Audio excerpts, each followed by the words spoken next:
صل على رسولك الكريم أما بعد فأعوذ بالله من الشيطان الرجيم بسم الله الرحمن الرحيم فلا تزكوا أنفسكم هو أعلم بمن اتقى صدق اللہ مولانا العظیم۔ معزز اور محترم سامعین و حاضرین، آج میں نے سورہ نجم کی آیت نمبر 32 تلاوت کرنے کا شرف حاصل کیا ہے، اور ایک بیماری ہے جو عام ہو گئی ہے جسے خود پسندی کہتے ہیں۔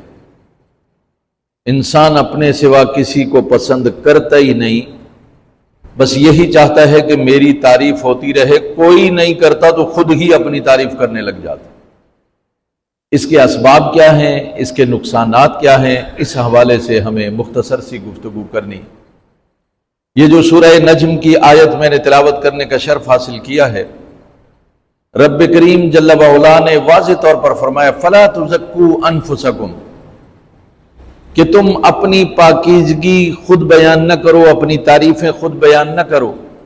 هُوَ أَعْلَمُ بِمَنِ اتَّقَى، اللہ جانتا ہے تم میں سے کون متقی ہے، کون پرہیزگار ہے، کون اچھا آدمی ہے، کون صالح آدمی ہے، کون نیک آدمی ہے، اللہ کو سب معلوم ہے۔ لہذا تمہیں یہ کہنے کی ضرورت نہیں ہے میں ایسا ہوں، میں ایسا ہوں، میں نے یہ کر دیا، میں نے وہ کر دیا۔ آپ نے کچھ نہیں کیا، اپنی تعریف کرنے کی ضرورت نہیں ہے۔ اصل میں یہ جو خود پسندی ہے یہ بھی ایک بہت بڑی بیماری ہے، اور جو شخص اس میں مبتلا ہو جاتا ہے تو وہ خوابوں کا شیش محل بنانے لگتا ہے۔ جیسے شیخ چلی بڑے منصوبے بناتا ہے لیکن کسی میں کامیاب نہیں ہوتا، تو انسان اگر کوئی بھی انسان جو خود پسندی میں مبتلا ہو جائے وہ بھی بڑے بڑے شیش محل بناتا ہے، خوابوں کے شیش محل۔ پھر کیا کرتا ہے کہ آہستہ آہستہ اس کی سیڑھیوں پر چڑھتا ہے، پھر فخر، پھر غرور، پھر تکبر، پھر دوسروں کی تحقیر و تذلیل میں مبتلا ہو جاتا ہے۔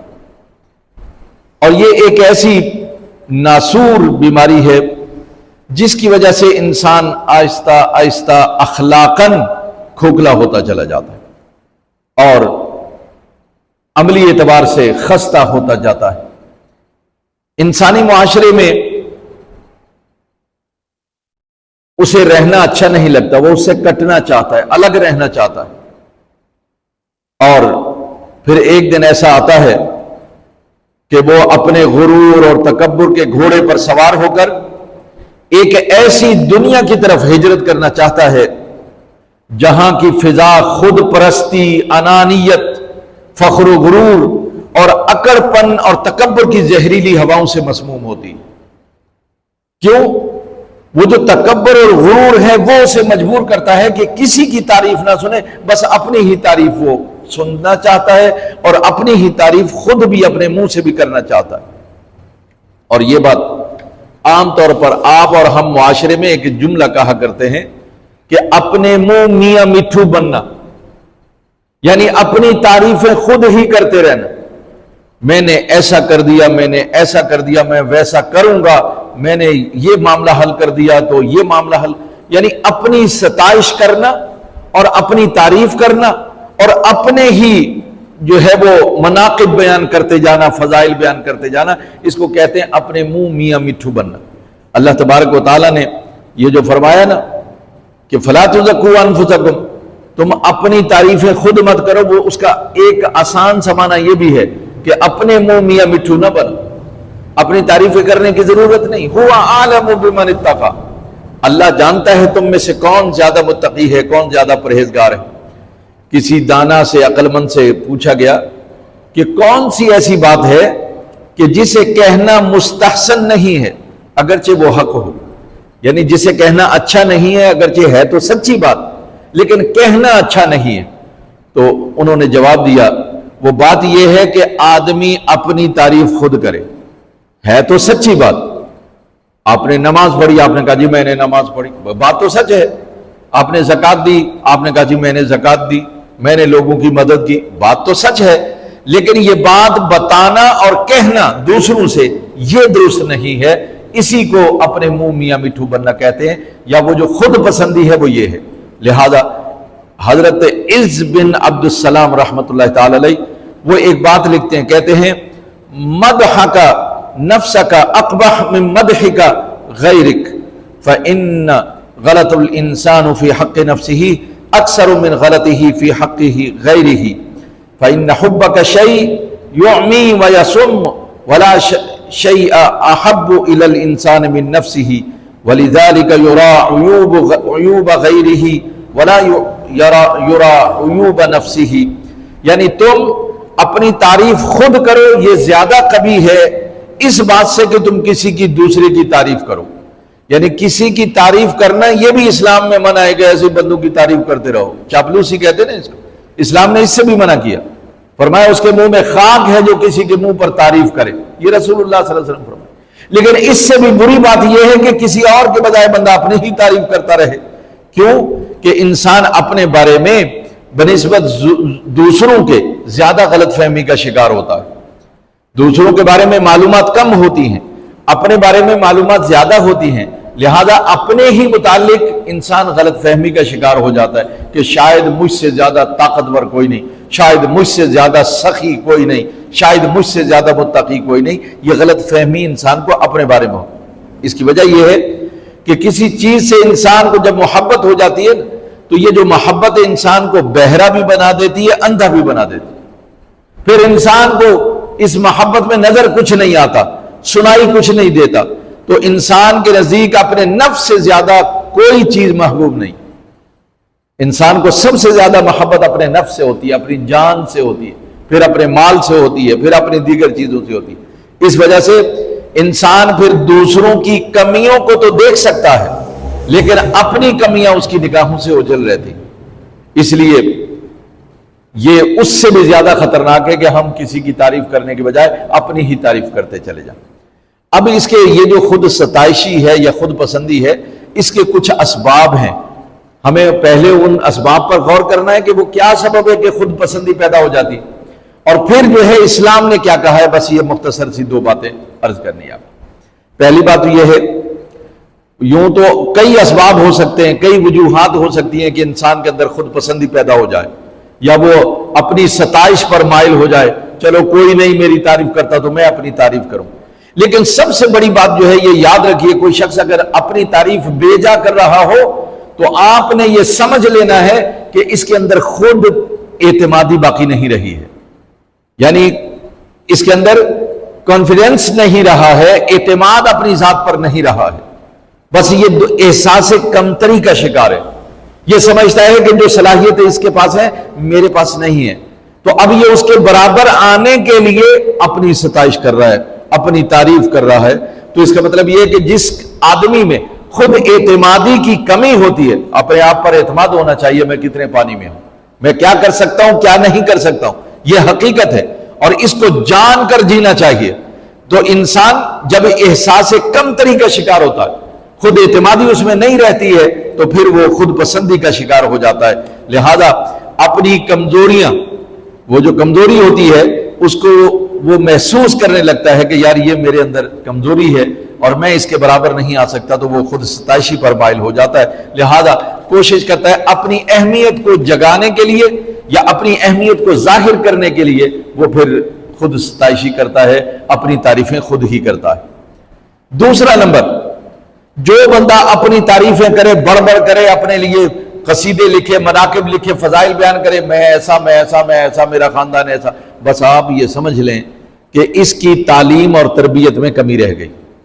کیوں؟ تعلیم جو ہے وہ کسی بھی انسان کے اندر عاجزی پیدا کرتی ہے، انکساری پیدا کرتی ہے، انسان کو دوسروں کو عزت دینے پر ابھارتی ہے تعلیم، اور تربیت کا بھی یہی کام ہے۔ تو اس کا مطلب یہ ہے کہ اگر کوئی شخص خود پسندی میں مبتلا ہے تو اس کی تعلیم اور تربیت صحیح نہیں ہوئی ہے، لہذا وہ انسان کوشش یہ کرتا ہے کہ جب اس کو یہ بات عاجزی انکساری نہ سکھائی جائے تو وہ خود پسندی میں مبتلا ہو جاتا ہے۔ ایک اور بات ہے، ہر انسان میں یہ خواہش ہوتی ہے میں اپنا لوہا منوا لوں، میری دھاک بیٹھ جائے، لوگ میرے علم کو مان لیں، میری طاقت کو مان لیں، میری دولت کو مان لیں۔ خود کو منوانا معاشرے سے خود کو تسلیم کرانے کی خواہش جس بندے کے اندر پیدا ہو جائے وہ خود پسندی پر اتر آتا ہے۔ ظاہر ہے یہ سماج، یہ معاشرہ، یہ مخلوق، یہ لوگ، یہ دنیا ہر کسی کو ماننے کے لیے آسانی سے تیار نہیں ہوتی ہے۔ تو اب جس نے منوانا ہوتا ہے اس کے اندر خواہش ہوتی کہ میں مانا جاؤں، میں بڑا سخی آدمی ہوں، میں مانا جاؤں میں بڑا دولت مند آدمی ہوں، میں مانا جاؤں کہ میری بڑی دھاک ہے، میری بڑی بات ہے، میرے بڑے تعلقات ہیں۔ یہ منوانے کے لیے پھر انسان کیا سہارا لیتا ہے؟ خود پسندی کا سہارا لیتا ہے، اپنی تعریفیں خود ہی کرنے لگتا ہے۔ اور وہ اصل میں ہوتا کیا ہے کہ اس کی یہ توقع پوری نہیں ہو رہی ہوتی، وہ توقع رکھتا ہے لوگوں سے کہ لوگ میری تعریف کریں اور لوگ جو ہے مجھے مانے، میری حیثیت کو مانے۔ اب لوگ ایسا کرتے نہیں تو پھر یہ اپنے آپ کو منوانے کے لیے، تسلیم کروانے کے لیے اپنی تعریف کرتا ہے۔ اور پھر بعض دفعہ ایک اور چیز ہے جو ہے احساس برتری، یہ بھی ایک بڑی بیماری ہے۔ انسان یہ سمجھتا ہے کہ مجھ سے زیادہ دولت مند اس علاقے میں نہیں، مجھ سے زیادہ طاقتور اس علاقے میں نہیں، مجھ سے بڑا عالم اس علاقے میں نہیں، مجھ سے بڑا خطیب اس علاقے میں نہیں۔ مختلف کیفیات کے حوالے سے، یا ماہر فن، یا انجینئر، یا ڈاکٹر، مجھ سے بڑا بڑھ کر نہیں، یہ احساس برتری۔ اب جب احساس برتری ہوتا ہے تو یاد رکھیے انسان پھر کوشش کرتا ہے اس پر بھی چھا جاؤں، اس پر بھی چھا جاؤں، میں اس کو بھی دبا لوں، اس کو بھی دبا لوں، یہ اس کی کوشش ہو۔ لیکن ایسا ممکن نہیں ہے، کیوں؟ یہ مخلوق ہے اور مخلوق کے دل اللہ کے ہاتھ میں ہے، وہ جدھر چاہتا ہے مخلوق کے دلوں کو پھیر دیتا۔ اب جب اس کے اندر یہ احساس برتری پیدا ہوتی ہے، عام طور پر انسان جب کسی معاملے میں کامیاب ہو جاتا ہے نا، کسی مہم میں کامیاب ہو گیا، کسی مشن میں کامیاب ہو گیا، کسی کاروبار میں کامیاب ہو گیا، کسی منصب کو حاصل کرنے میں کامیاب ہو گیا، تو یہ اس کے اندر احساس برتری پیدا ہو جاتا ہے کہ شاید میں ہی وہ ہیرا ہوں کہ جس کی لوگوں کو تلاش تھی، اور کوئی نہیں میرا مد مقابل، بلکہ بہت دور تک کوئی میرا مد مقابل نہیں۔ تو جب یہ انسان کے اندر کیفیت پیدا ہو جائے تو پھر بھی وہ کیا کرتا ہے؟ اپنی تعریف کرنے لگتا ہے اور خود پسندی اور خود ستائی کا شکار ہو جاتا ہے، اور ہمیشہ کوشش کرے گا میں ایسا ہوں، میں ایسا ہوں، یہ جو مجھے منصب ملا اس کی وجہ یہ تھی، اور یہ جو مجھے دولت ملی اس کی وجہ یہ تھی، پھر یہ کام شروع کر دیتا۔ تو اس کا مطلب یہ ہے کہ احساس برتری جو ہے وہ بھی انسان کے اندر خود پسندی پیدا کر دیتی ہے، اور خود پسند آدمی پھر آہستہ آہستہ کیا ہوتا ہے؟ معاشرے سے کٹ جاتا ہے، جدا ہو جاتا ہے۔ لیکن خود پسندی بعض اوقات جو ہے وہ نفسیاتی مسائل بھی ہوتے ہیں، اسے آپ کہہ سکتے ہیں نارکسزم کہلایا جاتا ہے، یعنی جو نفسیاتی مسائل ہوتے ہیں انسان کے، کہ انسان جو ہے وہ اس کی عقل جو ہے اس کے کنٹرول میں نہیں ہوتی۔ حالانکہ عقل تو اللہ نے عطا فرمائی کام لینے کے لیے، لیکن بعض دفعہ انسان جو ہے نا ایسے مسائل کا شکار ہوتا ہے کہ عقل اس کے کنٹرول میں نہیں رہتی ہے، جس کی وجہ سے نفس جو ہے نا جو خواہش کرتا ہے یہ اس کے پیچھے چلنے لگتا ہے۔ اس کو نفسیاتی مریض کہتے ہیں، بس جو خیال آیا یہ اس کو پورا کرنے کے لیے اس کے پیچھے چل پڑتا ہے، یہ نفسیاتی بیماری۔ ایسا انسان کہ جو نفسیاتی بیماری میں مبتلا ہوتا ہے نا، اس کو بھی اپنی تعریف سننا اچھا لگتا ہے، بس وہ یہ کہتا ہے کہ بس میری تعریف ہوتی رہے اور میں ہی لوگوں کی توجہ کا مرکز بن جاؤں، اور لوگ ہمیشہ میرے پاس آئیں، مجھ سے رجوع کریں، یہ انسان۔ لیکن کبھی کبھی ایسا ہوتا ہے کہ یہ کیفیت پیدا ہو جائے تو انسان بالکل مریض بن جاتا ہے، اور کبھی اگر خدا نخواستہ کوئی بھی نہ آیا، کسی نے ہاتھ بھی نہ ملایا، کسی نے پوچھا بھی نہیں، تو وہ بیمار ہو جاتا ہے۔ تو یہ بھی ایک کیفیت ہے، یعنی نفسیاتی مسائل اگر کسی کو درپیش ہوں تو اس کے اندر بھی خود پسندی پیدا ہو جاتی، کیونکہ پھر وہ یہ سوچتا ہے کہ اپنی تعریف کر کے ہی میں اپنے آپ کو تسلی دے سکتا ہوں اور اپنے آپ کو بہتر کر سکتا ہوں۔ پھر بعض دفعہ جیسے آج کل میڈیا کا دور ہے تو ہر شخص جو ہے نا مقابلے پر ہے۔ اب دیکھیے میڈیا میں لوگ بڑھ چڑھ کر، یہ ایک ایسا پلیٹ فارم آ گیا ہے کہ اپنے آپ کو لوگوں کے سامنے ایکسپوز کرنے کے لیے، اپنے آپ کو ظاہر کرنے کے لیے، بڑا بنانے کے لیے، اور اپنے آپ کو مفتی علامہ ثابت کرنے کے لیے، یا دوسرے لفظوں میں اپنے آپ کو لیڈر ثابت کرنے کے لیے میڈیا کا سہارا لیا جاتا ہے۔ اور جب میڈیا کا سہارا لیا جاتا ہے تو اس بیماری میں جو مبتلا ہو جاتا ہے اس کے اندر بھی خود پسندی پیدا ہو جاتی ہے۔ ظاہر ہے لوگوں میڈیا پر بیٹھ کر کے وہ لوگوں سے اپنی تعریف کرے گا کہ میں ایسا، تاکہ لوگوں کی نظر میں اچھا ہو جاؤں۔ تو یہ بھی ایک کیفیت ہے جو انسان کو خود پسندی میں مبتلا کر دیتی ہے۔ اور ایک آخری جو سبب ہے وہ یہ ہے، کسی شخص کو تعریف اور تحسین زیادہ ہونے لگے نا، اسی لیے تعریف بھی ایک حد میں کرنی چاہیے کسی کی۔ اگر کسی آدمی کو اس کی زیادہ لوگ تعریف کرنے لگے وہ بھی بگڑ جاتا ہے، اس کی تحسین کرنے لگے، اس کی اچھائی بیان کرنے لگے تو وہ بھی بگڑ جاتا ہے، اس کے دل میں جو ہے وہ آہستہ آہستہ مزاج ایسا بن جاتا ہے، اس کی شخصیت پر یہ اثر انداز ہونے لگتی ہے یہ بات، اور بعض اوقات پھر وہ پیچیدگیاں پیدا ہوتی ہیں جو نہیں ہونی چاہیے۔ وہ بھی وجہ کیا ہوتی ہے کہ آپ نے اس کی تعریف بڑھ کے کر دی، بس اتنی سی تعریف کریں جس کے اندر اللہ تبارک و تعالیٰ بھی راضی ہو اور اس کی اخلاق بھی نہ بگڑے۔ وہ کیا ہے؟ سبحان اللہ ماشاءاللہ کہہ دینا جو ہے وہ کافی ہے۔ اب ذرا آئیے اسلام کی طرف، اسلام کیا کہتا ہے؟ یہ تو اسباب ہم نے بیان کیے کہ ان وجہ سے خود پسندی پیدا ہوتی، لیکن اسلام نے جو ہمیں منع کیا وہ یہ ہے، قرآن کی آیت ہے فَلَا تُزَكُّوا أَنفُسَكُمْ هُوَ أَعْلَمُ بِمَنِ اتَّقَىٰ، فرمایا تم اپنی پاکیزگی خود بیان نہ کرو، اپنی تعریفیں خود بیان نہ کرو۔ ارے گواہی وہ ہے، سچ وہ ہے جو لوگ کہیں یہ سخی آدمی ہے، لوگ کہیں یہ ہمدرد آدمی ہے، لوگ کہیں کہ یہ اچھا آدمی ہے، لوگ کہیں کہ یہ عالم آدمی ہے، لوگ کہیں یہ بہادر آدمی۔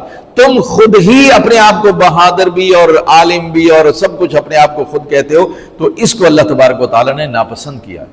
فرمایا ہوا عالم بمن اتقى، کیا ضرورت ہے تمہیں اپنے قصیدے لکھنے کی، اپنے جو ہے تعریفیں کرنے کی؟ اللہ کو سب معلوم ہے، اور ہمارے جتنے معاملات ہیں وہ اللہ کے لیے ہیں۔ قل ان صلاتي ونسكي ومحياي ومماتي لله رب العالمین، اے محبوب آپ فرما دیجئے میری نماز، میرا حج اور میرا جینا اور میرا مرنا یہ سب اللہ کے لیے ہیں جو سارے جہانوں کا پالنے والا ہے۔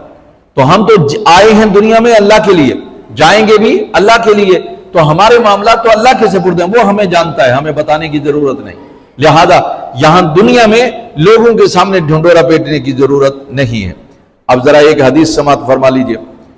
ایک لڑکی کا نام لوگوں نے رکھا برہ، تو قرآن میں بھی یہ لفظ آیا لیس البر ان تولوا وجوہکم قبل المشرق والمغرب ولکن البر من اتقى واتوا البیوت من ابوابها واتقوا اللہ لعلکم تفلحون۔ برہ کے معنی نیکی، تو لڑکی کا نام برہ تھا، اب لوگ اسے برہ برہ برہ کہتے تھے، نیکی نیکی، ارے نیکی۔ رسول اللہ صلی اللہ علیہ وسلم کو جب پتہ لگا تو آپ نے فوراً منع کر دیا، فرمایا برہ برہ نہیں کیا کرو، لا تزکوا انفسکم اللہ اعلم باہل البر منکم، تم اپنے آپ کو خود اپنی تعریفیں مت کرو، تم میں سے جو نیک ہے اللہ خوب جانتا ہے اس کو۔ یہ رسول اللہ صلی اللہ علیہ وسلم نے فرمایا۔ فقالوا بما نسمیھا، یا رسول اللہ ہم اس کا نام کیا رکھیں؟ اس کا تو نام برہ ہے، نیکی اس کا نام ہے، اب ہم کیا نام رکھیں؟ آپ منع فرما رہے ہیں۔ رسول اللہ صلی اللہ علیہ وسلم نے فرمایا سموہا زینب، فرمایا اس کا نام زینب رکھو، اس کا نام زینب رکھو۔ اس کا مطلب یہ ہے کہ رسول اللہ صلی اللہ علیہ وسلم نے ایک ایسا نام جس سے اس کا نیک ہونا ظاہر ہو رہا تھا کہ بڑی نیک ہے بھائی، نیک نیک نیک، تو اللہ کے رسول نے فرمایا اس کا نام تبدیل کرو۔ اللہ کو معلوم ہے کون ہے نیک، کون ہے برہ، ہر آدمی تو برہ نہیں ہوتا، یا کسی ایک کے لیے تم کہو کہ یہ برہ ہے تو باقی سب کیا ہے؟ تو اس لیے فرمایا اللہ جانتا ہے، لہذا تعریف کرنے کی ضرورت نہیں ہے، بلکہ آپ صلی اللہ علیہ وسلم نے اس کا نام ہی تبدیل کر دیا اور فرمایا اس کا نام زینب رکھو۔ اور یہ بات بھی یاد رکھیے کہ اللہ تبارک و تعالیٰ نے جو لوگ خود پسندی یا ستائش کے مرتکب ہوتے ہیں اپنی، اللہ تعالیٰ نے خوب سرزنش کی، ان کو ڈانٹا ہے، اور وہ آیت آپ سماعت فرمائیں آپ کو پتہ چل گیا۔ فرمایا الم تر الی الذین یزکون انفسهم بل اللہ یزکی من یشاء ولا یظلمون فتیلا۔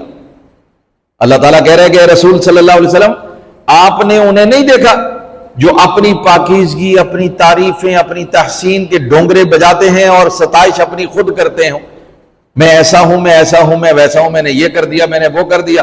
فرمایا بلکہ اللہ تعالیٰ جسے چاہتا ہے اسے پاکیزہ کرتا ہے۔ یہ اللہ کا کام ہے کہ کس کو نیک بنانا ہے، کس کو بد بنانا ہے، یہ اللہ کا کام ہے۔ جس کو وہ چاہتا ہے اس کو وہ ایسا نیک بنا دیتا ہے۔ ہاں، کسی پر ایک دھاگے کے برابر بھی ظلم نہیں کیا جاتا، ولا یظلمون فتیلا، یہ قرآن کہہ رہا ہے۔ اس کا مطلب یہ ہے کہ قرآن یہ کہہ رہا ہے کہ تم اپنی ستائش نہ کرو، اپنی تعریفیں نہ کرو، بندے نہ رکھو جو تمہاری منقبتیں لکھیں، جو تمہاری تعریفیں کریں اور تم ان کو تنخواہ دو، ان کو پیسے، نہیں نہیں، اللہ تعالیٰ کو سب پتہ ہے تم میں سے کون جو ہے وہ نیک ہے یا پرہیزگار ہے. تو اللہ تبارک و تعالیٰ نے منع فرما دیا کہ ایسا نہیں کرنا ہے. لیکن سچی بات یہ ہے کہ یہ آیت تو یہودیوں کے بارے میں نازل ہوئی، اور وہ جو میاں میٹھو اپنے منہ میاں میٹھو بنتے تھے نا، اور وہ کیا کہتے تھے؟ وہ کہتے تھے جی ہم اللہ کے بیٹے بھی ہیں، ہم اللہ کے محبوب بھی ہیں. نحن ابناء اللہ و احباء. وہ مسلمانوں سے کہتے تھے ارے ہم تو اللہ کے بیٹے ہیں، ہم تو اللہ کے پیارے ہیں، لہذا اللہ ہمیں جہنم میں داخل نہیں کرے گا، اور اگر کرے گا تو چند دنوں کے لیے کرے گا، پھر ہمیں نکال دے گا. انہیں یہ بات بتائی جا رہی ہے، تمہیں کہنے کی ضرورت نہیں کہ تم جنتی ہو، تم اللہ کے رشتہ دار ہو، ایسا نہیں ہے. اللہ کا کوئی رشتہ دار نہیں، نہ اللہ کا کوئی بیٹا ہے، نہ اللہ کا کوئی باپ ہے. اللہ تعالیٰ تو بے نیاز ذات ہے، اس کا کوئی وَلَمْ يَكُنْ لَهُ كُفُوًا أَحَدٌ، اس کا کوئی ہمسر نہیں، اس جیسا کوئی نہیں، وہ اکیلا ہے، تنہا ہے، بے نیاز ذات ہے. لہذا تمہارا یہ دعویٰ غلط ہے، اس لیے میاں میٹھو بننے کی ضرورت نہیں ہے. اللہ کو سب پتہ ہے کہ تم میں سے اچھا کون ہے اور برا کون ہے. لہذا اس بات کو بھی ہمیں اپنے پاس رکھنا چاہیے کہ ہمیں قرآن نے منع کر دیا ہے کہ اپنی ستائش خود نہیں کرنی کہ میں نے یہ کر دیا. وہ کہتے ہیں نا نیکی کر دریا میں ڈال، وہ یہ ہے آپ نے کوئی اچھا کام کر دیا ہے تو بھول جاؤ کہ آپ نے اچھا کام، کیونکہ اچھا کام اپنے کے لیے اللہ کے لیے کیا تو اللہ نے دیکھ لیا، اللہ نے نوٹ بھی کر لیا. بس اللہ سے اجر لینا ہے، ہمیں دنیا سے کچھ نہیں لینا. کام کرتے چلے جاؤ اللہ کے لیے، اللہ کی رضا کے لیے. کسی سے مت کہو کہ یار یہ میں نے کام کیا. جب رب چاہے گا تو لوگوں کے دلوں میں آپ کا نیک ہونا خود ڈال دے گا، جب رب چاہے گا. اس لیے اس بات کو بھی ہمیں جو ہے وہ خیال رکھنا چاہیے. لیکن یہاں ایک نکتہ بیان کر کے اپنی بات ختم کرتا ہوں. وہ یہ ہے کہ دیکھیے آپ کہیں گے کہ بعض باتیں تو سچی ہوتی ہیں اور ان کا کرنا ضروری ہوتا ہے، جیسا کہ قرآن میں موجود ہے. سورہ یوسف میں حضرت یوسف علیہ السلام نے بھی یہ کہا تھا اجعلنی علی خزائن الارض انی حفیظ علیم. وہ جو وہاں بادشاہ تھا اس سے آپ نے فرمایا کہ بھائی مجھے خزانوں پر مقرر کر دو، کیونکہ میں حفاظت کرنے والا بھی ہوں اور میں علم جانتا ہوں، حساب و کتاب جانتا ہوں، معاملات جانتا ہوں، خزانے کو کیسے استعمال کرنا ہے. لہذا مجھے وزیر خزانہ بنا دیجئے. تو یہ تو وہ تو اپنی تعریف کر رہے ہیں، یوسف علیہ السلام اپنی تعریف کر رہے ہیں کہ بھئی آپ مجھے وزیر خزانہ بنا دیجئے، کیونکہ میں حفاظت کرنا بھی جانتا ہوں اور میں امین بھی ہوں، امانت دار بھی ہوں، اور میں جانتا ہوں حساب و کتاب کیسے تقسیم کرنا ہے، کیسے بانٹنا ہے، کہاں خرچ کرنا ہے، کہاں نہیں خرچ کرنا ہے، یہ میں جانتا ہوں. اب علماء نے یہ جواب دیا ہے کہ اگر کوئی یہ کہے کہ دیکھیے جی یوسف علیہ السلام نے اپنی تعریف کی ہے تو اس کا مطلب ہے اپنی تعریف کرنی چاہیے، تو اس کا جواب یہ ہے جہاں ضرورت ہو وہاں اپنی تعریف کی جا سکتی ہے. کہیں آپ کوئی ماہر فن ہیں، ٹوٹیاں مسجد کی جو ہے وہ خراب ہو گئی، آپ بہترین پلمبر ہیں، ٹوٹیاں آپ کے پاس، آپ کا یہ جی میں لگا سکتا ہوں. اب یہ ظاہر کرنا ضرورت بن گئی، لہذا یہ اجر اور ثواب کا باعث ہوگا. کبھی کبھی ایسا ہوتا ہے جب ضرورت ہو تو پھر اپنے آپ کو ضرور جو ہے وہ ظاہر کرنا چاہیے. کیوں؟ یوسف علیہ السلام نے اس لیے ظاہر نہیں کیا تھا کہ میں حفاظت کرنے والا ہوں، میں امانت دار ہوں، کہ ان کے اندر کوئی تکبر پیدا ہو گیا تھا خدا نہ خاصا. نہیں نہیں، پیغمبر سے بڑھ کر عاجز اور منکسر کوئی ہو سکتا ہی نہیں. پیغمبر کے سجدے کو ساری دنیا سجدہ کرے، پیغمبر کا سجدہ ایک طرف، جو اس کا خلوص ہوگا، اخلاص ہوگا، جو للہیت ہوگی وہ الگ ہے، اس کے جواب اس تک کوئی پہنچ نہیں سکتا ثواب. تو ان کے دل میں کوئی تکبر نہیں تھا یا وہ کوئی اپنی ستائش نہیں کرنا چاہ رہے تھے. دراصل وہاں بادشاہ کی ضرورت تھی ایسا بندہ مل جائے کہ جو آئندہ جو قحط کے سال ہیں اس میں سروائیو کر سکے، اس میں یہ خزانے کو بہتر انداز سے خرچ کر سکے، تاکہ ہمارے 7 سال وہ بھی گزر جائیں، 7 سال وہ بھی گزر جائیں. تو اس لیے اس کو بندے کی ضرورت ہے. اب وہ بندہ ایسے تو آسانی سے تو ملنے والا نہیں تھا. یوسف علیہ السلام جانتے تھے سب کچھ، لہذا آپ نے اپنے آپ کو پیش کیا. تو یہ اس بات کو ضرورت کے وقت کے لیے تو استدلال کیا جا سکتا ہے یہاں سے، لیکن تکبر کے لیے اس کو استدلال نہیں کیا جا سکتا. اس کو آپ سمجھ لیں، آپ کے بارے میں کوئی نہیں جانتا کہ آپ کیا ہیں، لیکن ایک جاب آ گئی ہے تو وہ کیا کہتے ہیں، کارخانے والا کہتا ہے، مالک کہتا ہے، سی او کہتا ہے، جی ایم کہتا ہے بھائی اپنا بایو ڈیٹا دے دو، بایو ڈیٹا دے دو. کیا مطلب؟ وہ آپ کے بارے میں جاننا چاہتا ہے تو آپ کو بتانا ہوگا میری تعلیم اتنی ہے، میری عمر اتنی ہے، میرا تجربہ اتنا ہے، میں یہ کام جانتا ہوں، میں یہ کام یہ بتانا ہوگا آپ کو. اگر آپ یہ نہیں بتائیں گے، یہی تو ضرورت ہے، اگر آپ نہیں بتائیں گے تو آپ کو جاب نہیں ملے گی، آپ جو ہے جاب کے اہل قرار نہیں پائیں گے. تو لہٰذا جب ضرورت ہو تو پھر ضرور بتانا چاہیے، اور بغیر ضرورت کے جو ہے ایسا نہیں کرنا چاہیے. اسی لیے نبی پاک صلی اللہ علیہ وسلم نے اس بارے میں فرمایا اما واللہ انی لاخشاکم للہ واتقاکم لہ.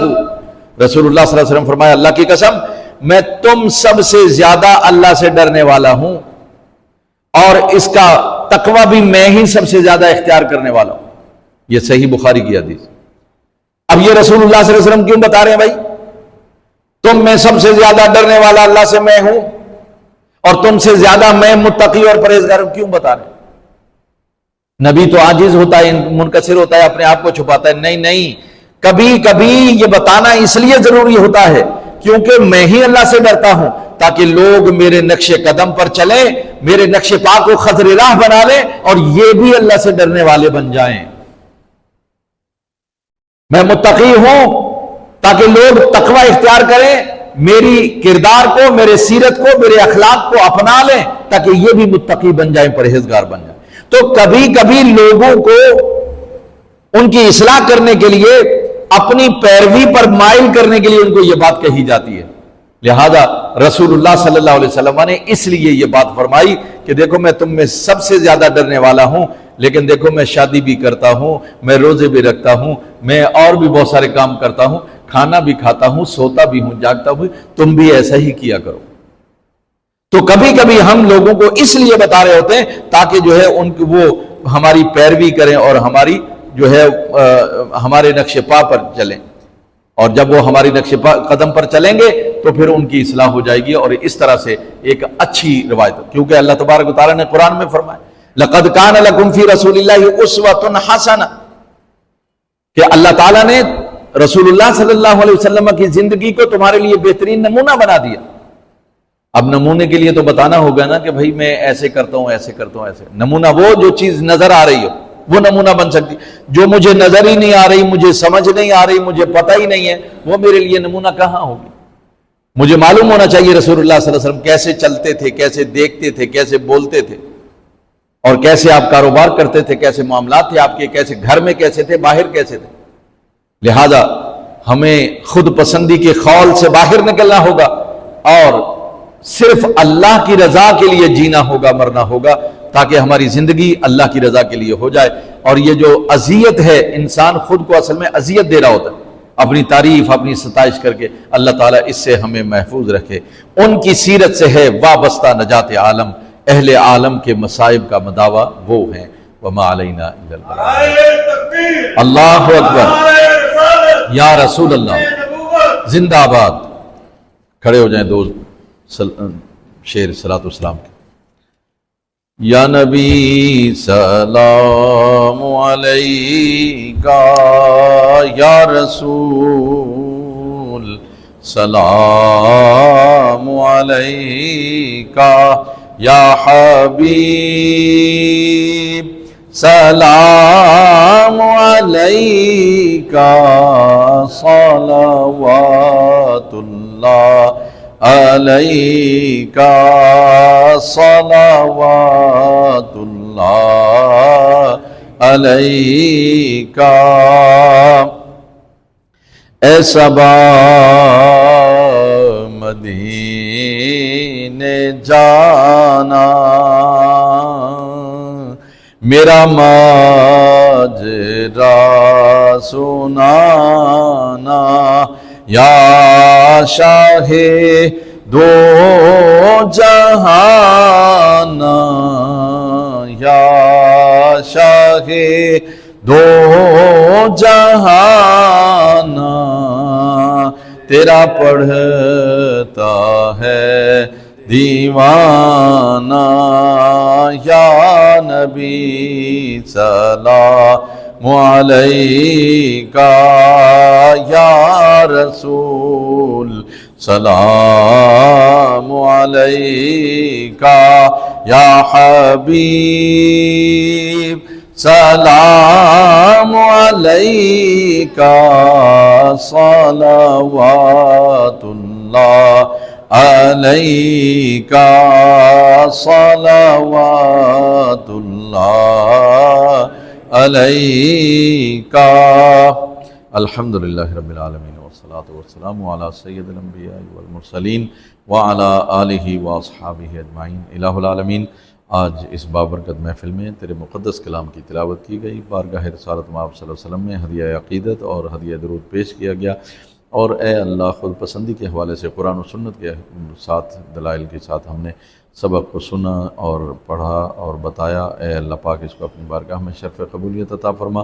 الہ العالمین ہمیں اپنے نیک صالح شکر گزار اور عاجز بندوں میں شامل فرما، خود پسندی اور ستائش سے نکلنے کی توفیق عطا فرما، اس کے تمام اسباب کے بجائے اپنی رضا عطا فرما، اپنی خوشنودی عطا فرما۔ الہ العالمین ہمیں نبی پاک صلی اللہ علیہ وسلم کی سچی اور پکی محبت عطا فرما، حرمین شریفین کی حاضری نصیب فرما، اس بستی اس محلے کے لوگوں پر اپنا خصوصی فضل و کرم اور اپنی رحمت نازل فرما۔ وصلی اللہ تعالی علی خیر خلقہ سیدنا محمد وآلہ وصحبہ اجمعین برحمتک یا ارحم